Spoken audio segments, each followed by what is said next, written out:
Assalamualaikum warahmatullahi wabarakatuh. Perkenalkan, nama saya Aldo Risaldi dengan NIM 2037116, Prodi Teknik Informatika, Fakultas Ilmu Komputer. Video kali ini saya akan membahas tentang perencanaan program, dan materi ini adalah pemodelan perangkat lunak. Nah, materi yang akan dibahas adalah UML atau Unified Modeling Language. Langsung saja kita ke pengertian dari UML ini. Nah, UML itu apa sih? UML ini untuk apa gitu kan? Nah, UML difungsikan untuk menjelaskan atau membuat spesifikasi, merancang, mendokumentasikan aspek-aspek dalam suatu sistem. Jadi, ketika kita membuat sistem nih, kita harus merencanakan sesuatu itu secara visual. Dan UML adalah metode standar bagi hampir seluruh programming dalam merancang suatu sistem secara visual. Biar apa? Agar mudah dibaca. Nah, jadi untuk membuat sistem harus ngapain sih alurnya? Apa yang perlu dilakukan? Bagaimana step-stepnya? Nah, itulah yang disebut dengan UML. Langsung saja kita lanjut ke tujuan dari dan fungsi dari UML ini. Tentu yang pertama dapat memberikan bahasa pemodelan visual atau gambar kepada pengguna dari berbagai macam pemrograman maupun proses umum rekayasa. Yang kedua, menyatukan informasi-informasi terbaik yang ada di dalam pemodelan. Kemudian yang ketiga, memberikan suatu gambaran model atau sebagai bahasa pemodelan visual yang ekspresif dalam pengembangan sistem. Tidak hanya menggambarkan model sistem software saja, namun dapat memodelkan sistem berinstansi objek.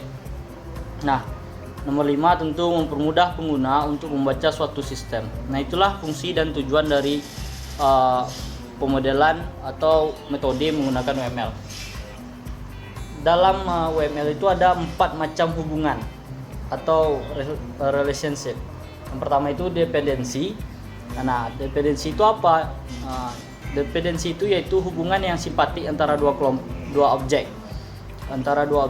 Nah, umpamanya objek yang pertama kita ubah. Nah, berarti objek yang berikutnya atau objek yang kedua tentu dia juga akan berubah karena antara satu dan sama lainnya itu berhubungan dan sangat simpatik.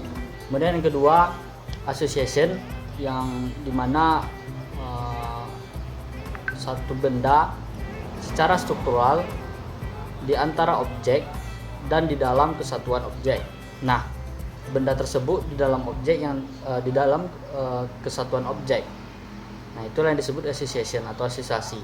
Kemudian generalisasi atau generalization, yaitu hubungan khusus antara objek anak yang akan mengganti objek induk dan memberikan pengaruhnya dalam hal struktur dan tingkah laku kepada objek induk.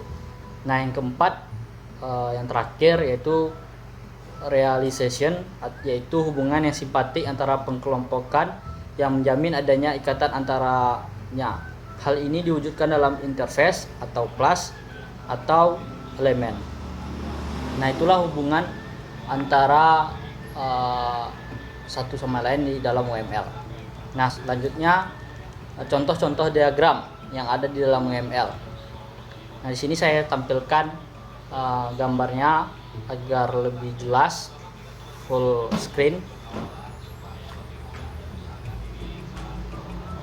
Oke, yang pertama itu use case, yaitu menggambarkan berbagai aktivitas yang dilakukan oleh suatu sistem dari sudut pandang pengamatan luar. Jadi diagram use case berguna dalam 3 hal.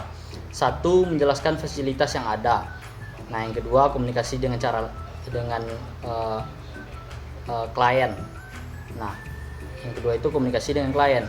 Yang ketiga, membuat tes pada atau dari kasus-kasus yang umum. Nah, di situ kan ada manusianya. Jadi manusia tersebut dia pemilik atau customer. Nah, seumpamanya customer ini dia melakukan langkah-langkah apa. Nah, kemudian kalau seumpamanya pemilik atau penjual, ada langkah-langkah apa yang dilakukannya. Nah, itulah yang disebut use case atau langkah-langkah yang ia lakukan, itulah disebut program use case atau diagram use case. Selanjutnya diagram kelas. Kalian bisa lihat diagram kelas yang ada di tampilan ini. Nah, di diagram kelas memberikan pandangan secara luas dari sistem dengan menunjukkan kelas-kelasnya. dari hubungan mereka. Diagram kelas mempunyai 3 macam hubungan atau relationship. Yang pertama asosiasi, yang kedua agregasi, yang ketiga generalisasi. Seperti yang saya jelaskan tadi, apa saja yang 3 tersebut. Jadi diagram kelas ini lebih kepada pandangan secara luas dari suatu sistem. Selanjutnya diagram package dan objek. Nah, diagram package dan objek ini merupakan kumpulan elemen dan logika UML yang bertujuan untuk pengelompokan kelas yang lebih kompleks agar lebih detail.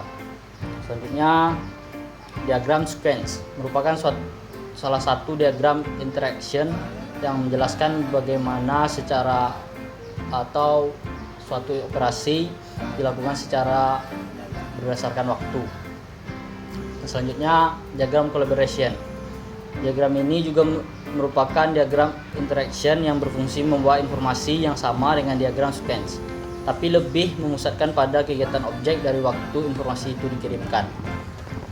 Diagram selanjutnya yang nomor 6, diagram state chart merupakan indikator yang menunjukkan kemungkinan dari keadaan objek dari proses yang menyebabkan perubahan pada keadaannya. Nah, yang ketujuh, diagram activity menunjukkan bagaimana aktivitas-aktivitas tersebut bergantung satu sama lain dan berfokus pada aktivitas yang terjadi terkait pada proses tunggal. Yang kedelapan ada diagram komponen. Diagram komponen adalah suatu kode-kode modul yang merupakan field sebenarnya dari bagian diagram kelas. 9. Diagram development menerangkan konfigurasi fisik antara software dan hardware. Jadi di mana servernya, mana nih kliennya, apa sih? Nah, itulah yang menjelaskan bagaimana diagram development ini. Nah, itu saja ke-9 diagram, dan itu penutup dari penjelasan mengenai UML ini. Semoga kawan-kawan dapat memahami. Terima kasih untuk segenap perhatian. Saya akhiri. Wassalamualaikum warahmatullahi wabarakatuh.